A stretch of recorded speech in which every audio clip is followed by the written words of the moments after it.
waaw asalaamaaleykum waa Thiès waa Sénégal donc man moom sama présentation du yàgg je m'appelle Doudou Lam nekk PDG Touba Construction Service nekk dans le BTP et puis en même temps nekk coordinateur d'un grand parti dénommé M10 Mouvement démocratique pour le développement intégral du Sénégal. Bon sama analyse mooy man je vais faire une analyse froide donc bien que je suis de la mouvance ñoom laa jàppale woon ba ñu falu je fais partie des 54% mais bilan bi may def du doon bilan boo xam ne bilan bu négatif la à 100% parce que ils essaient de faire de bien faire du ma def aussi bilan bu positif à 100% parce que ni ma gisee 17 mois yi 17 mois yu métti la parce que dafa nekk 17 mois de recherche de solution et d'apprentissage aussi parce que bu fekkee da nga ñëw ci kër goo xam ne xamoo la ci kër gi yëpp xamoo néeg yi la fa ne donc pour nga ñëw rek doxal kër gi du yomb d'autant plus que ñi nekk ci biir kër gi ils n'ont pas joué le jeu de vous montrer la bonne voie et puis de vous montrer de vous tout montrer quoi donc li leen na bu mu ëpp li ñu leen wan ñoom aussi ils devaient être un peu souples et stratèges waroon nañ leen bàyyi ñu accompagner leen au moins pendant quelque temps avant ñu demal seen bopp donc bilan bi c'est un bilan à moitié satisfaisant mais à moitié aussi pas du tout satisfaisant donc sama xalaat bu gàtt waaw loolu moom erreur la quoi loolu erreur la parce que avant de prendre des mesures il faudra penser aux mesures d'accompagnement mais sevrage brutal baaxul fenn boo ñëwee nga constater un problème bul jël des mesures radicales da nga war a convoquer acteurs yi waxtaan ak ñoom ngeen échanger vous posez le problème sur la table et vous essayez de trouver une solution ensemble mais le fait que ñu jël ay mesures comme ça de façon radicale ba bloquer BTP bi loolu dafa augmenter le nombre de chômeurs quoi te augmentation du nombre de chômeurs baaxul ci régime et que la chaîne de valeur dans le BTP est très importante c'est comme l'agriculture ba ci vendeur d'aliments de cacahuètes yi nekk autour des chantiers donc ñoom ñëpp seen liggéey day arrêté alors que mënoon nañ di régler au fur et à mesure di régulariser au fur et à mesure nit ñi di liggéey ñuy régulariser loolu bu ñu ko defoon je pense que moo gënoon mais il n'est jamais trop tard pour rectifier hein et je pense que ils sont en train de rectifier et ils sont rendus compte aussi de ces erreurs là parce que non seulement li ñu amal BTP bi peut-être intérêt bi dafa bari 300 milliards nga amal ko sa njaboot loolu dafa bari non seulement fayoo leen mais mëntuñu am aussi yeneen marché loolu tey ñoom ñooy say bras armés pour nga mën a résorber le chômage pour nga mën a am aussi assez de taxes yooyu jëlee ci ñoom donc je pense que comme ils veulent dañu bëgg a yóbbu l'économie du Sénégal en avant première chose bi ñu war a njëkk a def moom mooy ñu soxali BTP bi arrêter mesures yi jëm leen accompagner avec les banques jëm leen booleeg aussi le partenaire étranger pour que BTP bi mën a décoller waat pour nekk fu mu nekkoon wala mu weesu bon loolu manque d'expérience la rek boo xam ne le PM peut-être que amaguloon expérience ci le discours diplomatique parce que moom c'est pas un diplomate c'est un inspecteur des impôts moom xarañ na ci wàllu juuti daal récupération des impôts mais un discours d'un diplomate kooku peut-être que il n'a pas des conseils en diplomatie am na lu ñu war a wax ci kaw ak loo xam ne kenn war ko wax ci kaw waxu biir la waaw léegi nag na am humilité rectifier le tir parce que nous sommes des humains hein peut-être que dafa juum te bu mu rëy rectifier tir bi quoi parce que àddina moom boo juumee nangul na juum nga rectifier nous sommes tous des Sénégalais ñoo bokk réew mi peut-être que mi ngi soo gis conséquences yi te bu mu persister aussi ci loolu parce que ñun mënuñu dem sans la France benn mooy partenaire bilatéral bi nga xam ne moo gën a yàgg ak ñun ndax ci français nañuy jàng suñu premier partenaire c'est la France donc on a intérêt ñu jubóog France parce que France aussi moom moo ñu introduire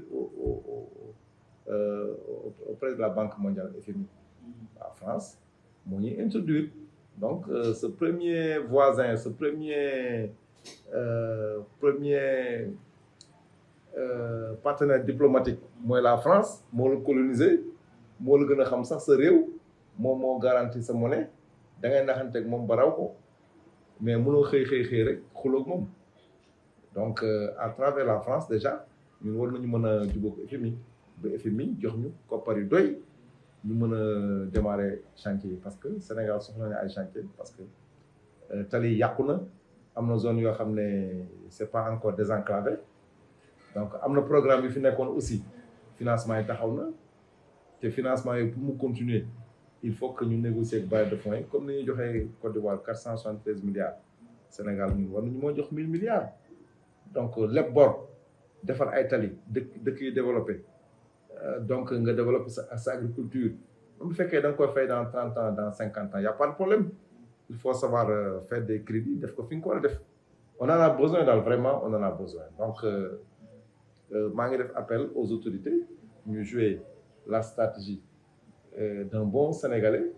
le Sénégalais est d'habitude un bon diplomate hein donc foog ñu xoolaat suñu discours jéem a naxanteeg tubaab bi ba am li ñu bëgg. non xam nga Sénégal moom waxaat loolu du fi rey nit donc te moom il est très fort en communication politique dans l'opposition léegi nag il faut qu'il essaie de s'adapter à la communication d'un gouvernant donc foog mu changer de discours mu bàyyi radicalisme bi muy ree Sénégalais yi ñeme ko parce que li muy fas kanamam di xuloo mu ëpp que li muy reetaan di créer espoir quoi waaw man su ma recevoir loolu laa ko njëkk a wax il faut qu'il s'ouvre qu'il soit souriant xam ne affaire bi du vengeance du xuloo du tiital nit ñi donc njaboot boo ko amee da nga leen di encourager créer espoir ba pare boole ñëpp ci liggéeyu réew mi xam ne opposants yi aussi c'est des Sénégalais duñu ay ennemis quoi ce sont ses adversaires ils peuvent l'appuyer mën nañu ko jox seen expérience seen expertise donc loolu c'est pas la fin du monde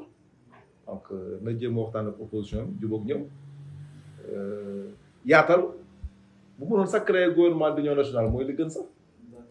donc ñu xam ne Sénégal moom benn bopp la te ñoo bokk réew mi bu ñu booloo suñu xel ak suñu xalaat rek dinañ mën a affronter ndox mi affronter gaal yi donc jéem a réduire le chômage donc li tubaab di wax rek l'intelligence du groupe est plus intelligent que le plus intelligent du groupe donc le Sénégal a besoin de tous ses enfants de toutes ses forces vives d'ici et de la diaspora quoi. bon yooyu yëpp amul njëriñ parce que Abdoulaye Wade commencé na ko fi mais amul njëriñ mu bàyyi ko Macky Sall def na ko aussi ak CREI ak ñoom Karim Wade mais gis nga li mu jur donc amul njëriñ quoi actuellement nii daf mel ni que benn pouvoir rek mooy dox c'est le pouvoir judiciaire donc du matin au soir on parle que de justice code de procédure pénale bi déjà jaay ko du caafi sax xam nañu la mooy mandat de dépôt donc parquet bi aussi il faut que ñu xoolaat le parquet wàññi seen pouvoir donc ñu bàyyi ñiy tëj sans pourtant ñu am ay preuves donc justice bi vraiment war nañ ko xoolaat quoi les Sénégalais ont besoin de manger et de boire donc ministère de l'agriculture nañu war a gën a dégg que ministère de la justice mais actuellement nii ministère de la justice nañu gën a dégg que ministère de l'enseignement supérieur que ministère de la santé que ministère de l'agriculture alors que ça doit être l'inverse dafa doon inverse bi donc règlement de compte baaxul quoi et puis waruñu cibler ay nit rek toroxal leen yàq seen der ils ont des familles te ñoom ñaar ils ont subi l'injustice ils ont fait la prison donc raison pour laquelle ñoom ñoo war a gën a comprendre conséquences yi nga xam ne moo am ci loolu amul njëriñ prison palais promotion palais mooy les 3 P quoi prison promotion palais alors man maa ngi gëstu pour bind benn téere pour que sénégalais yi mën a jëriñ réew mi ñu xool le mot prison terme étymologique prison ak les hommes politiques parce que li ma remarque mooy depuis 1960 l'emprisonnement de Mamadou Dia, l'emprisonnement de Maître Abdoulaye Wade, l'emprisonnement de Diomaye ak Sonko, et ça continue. Donc ban effet positif la am sur le plan économique. Donc si les Sénégalais trouvent la réponse, je vois que dina am une alternance boo xam ne au lieu d'emprisonner les gens, peut-être que dinañu libérer la conscience collective des Sénégalais pour le développement. jàngat ma ci am moom mooy dañoo emprisonner la conscience collective des Sénégalais. loolu baaxul. Un peuple, il faut le libérer. Tant que tu ne libères pas la conscience de ton peuple, ce peuple-là ne peut pas parler de développement, parce que l'emprisonnement des consciences moom mooy indi l'emprisonnement mental. te loolu dafay gën a développer sous-développement, parce que déjà quand les gens ont peur, ils ne vont pas investir. Quand tu as peur en général, tu ne vas pas te dépasser wala nga surpasser. Donc loolu mooy conséquences yi maanaam avant ñu jël ay mesures dañoo war a calculer les conséquences d'abord. Mais depuis 1960 ba léegi on emprisonne des politiciens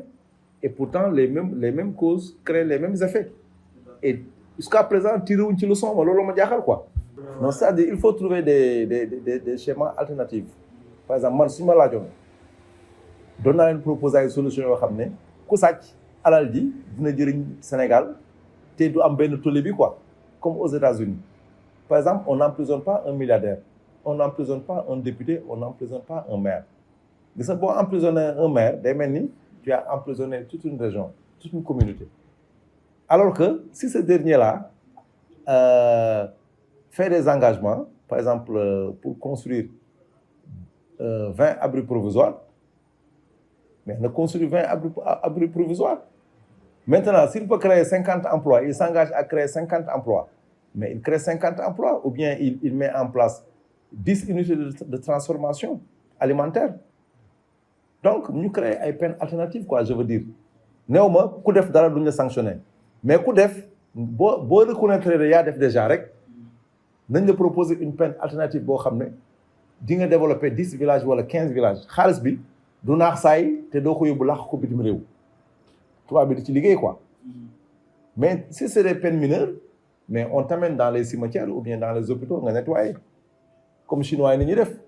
Chinois yi seen entreprise BTP yi ñi indi fii ñuy liggéey c'est des prisonniers. boo liggéey 4 ans Afrique tu fais des économies boo delloo sa dëkk da ngay nekk un entrepreneur dootu am envie dellu prison. Mais fii prison yi day gën a yàq jeunesse bi que li muy defar quoi. Donc xam nga crise bi la crise est profonde. La crise est profonde. Dëkk bi amul xaalis en même temps aussi mu ñëw inondation yi ñëw encore année scolaire bi ñëw alors que l'État n'a pas de gros moyens et puis les syndicats aussi vont se lever pour faire des revendications. Donc raison pour laquelle une année scolaire ça se prépare 1 an à l'avance. Donc ñoom waroon nañu préparer sax les assises de l'éducation ba nga xam ne dinañu fexe ba classes yi les écoles yëpp dina mën a pare pour recevoir élèves. Léegi j'invite le gouvernement à faire une prééquation scolaire maanaam pousser les populations, pousser la communauté à prendre en charge le propres écoles après État accompagné quoi. Mais ñu bañ a bàyyi les écoles là par exemple ASC yi mënuñu désherber mais ñu inviter les artisans, tous les artisans sénégalais ñu participer ci fabrication table banc l'école sénégalaise. Donc l'unité de ces forces là moo fi amul quoi. C'est-à-dire lépp loo xam ne besoin la dañu war a xool ñi nga xam ne ñoo ko mën ñu fédérer leen en force de production accompagner leen ñu participer ci développement école. C'est-à-dire ñoom ils ne sont pas réactifs, c'est-à-dire ils sont trop dans la politique. D'accord. Inondation yi président de la République ak son premier ministre ak le ministre de l'hydraulique ñoom ñoo fa doon jiitu. Mais ñoom ils n'ont qu'à prendre l'hélicoptère ou bien ñu jël armée bi sax mais yóbbu leen foofu ñu accompagner leen. mais yéex na trop quoi c'est-à-dire au Sénégal on parle beaucoup on agit peu alors que war na am solidarité boo xam ne gox bu am jafe-jafe non seulement dañuy sentir présence su état mais dañu war a sentir présence su l'armée nationale on n'est pas en guerre l'armée doit être utilisée pour faire la guerre de l'eau le génie militaire am nañu des ingénieurs qui peuvent fabriquer des barrages mais boo jëlee ñi yóbbu leen Casamance mais jëlal le reste de l'armée nga yóbbu leen Bakel ah donc armée bi deful guerre dañuy lekk rek ils sont dans les casernes mais pourquoi pas ne pas les mobiliser ñu dem jàppale waa Bakel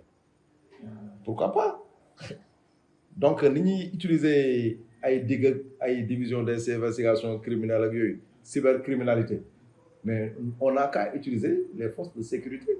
ah pour régler les problèmes des inondations de nos compatriotes qui souffrent bu ko defee population yi ASC yi groupement yi et puis utiliser les médias ni ñuy defee par exemple quête bu amee mais télévision yëpp dañoo war a pousser la solidarité de tous les Sénégalais vers Bakel et vers Balou pour jàppale suñu mbokk yi ñu génn ci ndox mi et puis le BTP mën na tabaxal ay kër des maisons yoo xam ne c'est des maisons préfabriquées mobiles ah loolu lépp intelligence nationale inclusive mën na ko def donc Macky Sall moom moo créé Sonko ak Diomaye parce que moo leen tëj ñu victimiser wu parce que Macky Sall moo dàq Sonko impôt domaine moo ko tëj au fait c'est Macky Sall qui a créé Ousmane Sonko ak Diomaye parce que s'il était démocrate il n'allait pas les emprisonner il n'allait pas mu dàq Ousmane Sonko impôt domaine donc c'est Macky Sall qui a fabriqué Ousmane Sonko le fait que nag ñoom aussi ñuy tudd Macky Sall chaque jour ils sont en train de le faire revenir sans le savoir ils n'ont qu'à travailler et ne plus prononcer son nom ñoom ñoo fi nekk léegi nañu bàyyi kële tout tranquille ñu liggéey bañ a tudd turam mais tant que ñu ngi koy tudd ak seeni nit ils vont le faire revenir ils vont le faire parler dinañ ko dugalaat seen biir te dina tax Sénégalais yi commencé di ko adopté waat naan bon Macky Sall su fi nekkoon lii du am ils n'ont qu'à l'oublier ñu liggéey kenn bañ ko tuddati man daal conseil boobu laa di jox. D'accord non war leen déranger Macky Sall moo leen jiitu ci kër gi il a fait 12 ans de pouvoir ba pare dafa yàgg ci administration seen grand frère la où est le problème ils n'ont qu'à aller le consulter waxtaan ak moom mu tijji leen buntu yi c'est pas la fin du monde c'est des Sénégalais un ancien président la mooy rôle am loolu aider ñi nga xam ne ñoo ko remplacer mais loolu mooy son rôle amul intérêt yi di leen yàqal ma de loolu laa gis donc waruñu topp bëgg militants yi ba seen différent ak Macky Sall di fës quoi muy Ousmane Sonko muy Diomaye ils n'ont qu'à aller voir Macky Sall seen grand frère la ñu waxtaan ak moom pour régler les problèmes économiques du pays man daal loolu laa leen di conseiller. ils auraient dû éviter ça ñoom waruñoon egg foofu. waruñoon egg di ko critiquer di ko accuser moom muy tontu. maanaam ñoom dañoo topp seen xol ak bëgg militants yi ba mu yóbbu leen fii. un leader waroo topp say bëgg militant rek parce que militants yi c'est des sympathisants yoo xam ne seen xol nañu demee bul topp influenceurs rek tiktokers yi bay jël décision yoo xam ne baaxul kilifa warul doxalee noonu situation bi egg na fii arrangé wul le peuple sénégalais qui souffre qui attend les problèmes sont nombreux alors que le défi économique nag àndul ak xiiroo ak ngaayoo ak tamante dem àndul ils n'ont qu'à faire taire ils n'ont qu'à baisser les armes faire taire les clivages là jéem a waxtaan ci suuf laa wax de ci suuf pour que ce pays là dellu fu mu nekkoon wala mu romb pour l'intérêt des Sénégalais. Macky Nations Unies, c'est possible. Ah, c'est possible suñu ndam la pas le problème c'est un Sénégalais non on peut mais mën nañu am ay divergence de position divergence d'opinion à l'intérieur mais kenn bu génnee à l'extérieur rek Sénégalais yi pour dañu war a man ko jàppale ndax bu ko nekkee tey mais dina mën a apporter Sénégal lu bare Macky Sall bu nekk secrétaire général Nations Unies dina mën a apporter Sénégal lu bari ndax du dimbale Afrique bàyyi réew xelam nangawu ko sax waaw kiñ ko njëkkoon jox mënu ko moo tax changé nañ ko yóbbu ko justice mais kiñ ko jox nii c'est un diplomate de carrière donc dina mën a ñëwaat fi nga xam ne dafa xotteeku woon en Afrique suñu dëkkandoo yi ak dina mën a fexe aussi ba relations yi diplomatiques yi avec l'Europe et les États-Unis bu ñu ko bàyyi mu liggéey laa wax de dina fexe ba relations yi nekk fu mu nekkoon wala mu romb non on ne peut pas vouloir quelque chose et son contraire gis nga état dafa am lu ñuy wax la raison d'état état secret la Sénégal yàgg na am ay morts yoo xam ne kenn du ko divulguer. D'accord. Secret d'état dafa am bu ñu gisee ne par exemple mën nañu ko teg mën nañu ko classer sans suite pour l'équilibre social du pays mais dañ koy classer sans suite pour l'intérêt du pays bañ a fragiliser les institutions parce que institutions yi moo ñu tënk ñun ñëpp moo boole Sénégalais yi bu ñu ko fragiliser mën nañu am plus de 80 morts parce que mën na créer lu ne te loo xam ne déjà moom mooy socle état du socle nation loolu nga war a gën a sàmm que 80 personnes yu dee Sénégal ñaata nit ñoo dee dans les hôpitaux par jour sibiru ñaata nit lay rey par jour état am na yoo xam ne mi ngi am mais duñ ko wax muy européen États-Unis France ñaata nit nañu rey la guerre froide ils font ils sacrifient des gens yoo xam ne raison d'état la kenn du ko wax manifestation bu amee mais la moo la manifestation bi ñoom lu tax ñu manifester fam leen naqadi ñu bëgg a violer la loi ne dañuy déloger le président de la République tant que élection amul ñu dindi ko kenn amul droit di ko fekk fa mu ne di ko fa jëlee sinon l'armée républicaine mooy taxaw comme ñoom ñii tey bu ay sénégalais meroon ne dañuy dem déloger Diomaye dem déloger Ousmane Sonko primature ñaa ñooy taxaw défendre leen c'est l'armée nationale la gendarmerie liñ defoon bi manifestation yi amee loolu la ñuy defaat rek donc c'est des corps qu'il faut protéger c'est des corps qu'il faut protéger il ne faut pas les mettre à nu yooyu erreur la yoo xam ne kenn waru ko def waaw amnistie bi am na ba pare amnistie bi moo tax ñoom ñu nekk président de la République tey bu loon amnistie duñ ko nekk bu loon amnistie tey duñu toog fii di def lii wala ñuy wax Sénégal am nañu un nouveau gouvernement kon leneen la ñuy wax waaw on ne pas faire des omelettes sans casser des œufs waaw Babacar Diop moom wax dëgg bëgg na waaw góor quoi parce que néew ma mi ngi def à 100% mais mi ngi jéem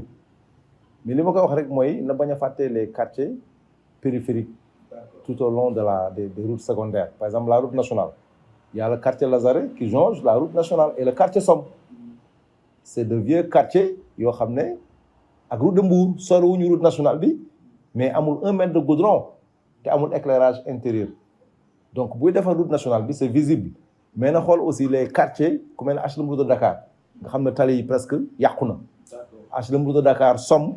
route de Mbour Randoulène Lazaret na ci dugalaale ces quartiers là donc mu bay doon liggéeyu façade boo xam ne fii ñi di aw ngay defar rek mais bàyyi ci biir donc di ko encourager aussi parce que moom tamit mi ngi jéem a mi ngi góorgóorlu quoi na ko Cees waaye jàppale parce que bëgg na waaw góor ku bëgg waaw góor nag da nga koy encourager donc xam nga la politique c'est dans les veines on n'abandonne jamais la politique parce que la politique c'est la gestion de la cité on ne peut pas vivre dans une cité et abandonner la cité c'est pas possible donc on fait la politique pour aider notre communauté ñu am un bon cadre de vie donc et puis aussi moi je fais comme les marabouts je soutiens ceux qui sont au pouvoir parce que boo leen jàppalee bateau bi egg au bon port mais ñu ñëpp on va bénéficier de ça mais boo leen xeexee yàqaleen ban njëriñ la am amul njëriñ donc mais nag je ne fais pas la politique à temps plein je fais 80% d'économie liggéey ak 20% de politique moi je suis pas un politicien professionnel comme gars yi ni ñu ko defee jël 100% yëpp di def politique non il y a le temps de la politique et le temps du travail politique bu jotee nag nekkuñu élection bu campagne jotee ñu dem dans l'arène politique mais bu jeexee ñu dem liggéeyi c'est tout man noonu laa gisee affaire bi de. waaw maa ngi sant waa Thiès bu baax sama dëkk sama région di sant aussi Prestige di remercier Mahmoud Ba qui est un éminent journaliste vraiment macha allah yal na ko yàlla lafal cat alors di ñaanal nag